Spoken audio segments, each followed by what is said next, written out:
comes out and sees the freezer, so he starts dancing around the apartment in celebration of how well his messing up of Hussein's life is going. One night, he gets even riskier and takes the blankets off of sleeping Hussein's body to then climb on the bed and cut his own hand with a knife, making it bleed on the mattress and Hussein's body to make it look like he's been bleeding. He also grabs Hussein's phone and takes many pictures of his own member, which he sends to some of the contacts. The following morning, Hussein finds the blood and gets worried about the possibility of cancer, so he calls a doctor to ask for an urgent appointment. At that moment, he gets a call from his boss, who gives him an official warning for having sent him the wrong schedule.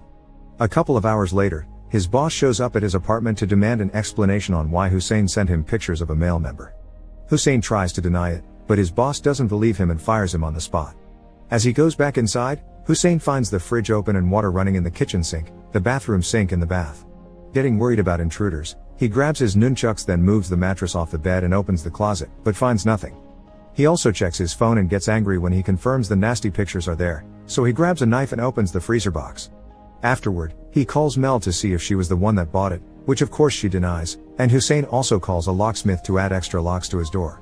When he's done, he falls asleep on his chair with his nunchucks and a knife in hand just in case. Orlan comes out then, and after opening the fridge, he tosses a piece of paper at Hussein, running back to his hiding spot before Hussein wakes up and gets worried about intruders when he finds the fridge open again. He searches the house, calling out for anyone there to show themselves, but finds nothing and decides to go to bed, weapon still in his hands. Orlan comes out again, and after reading for a while, he says hi to the pigeons. His dialogue for the birds this time tells us that he and his girlfriend weren't able to go back to their old house, so they had to stay at a B&B, but his girlfriend was getting sick and this couldn't be good for the baby, who was due in 3 weeks. Orlan cries at the memory before going into hiding again. The following morning, Hussein talks to his mom and tries to make her understand that the naughty pictures she got weren't from him. He is still feeling unwell and gets even more frustrated.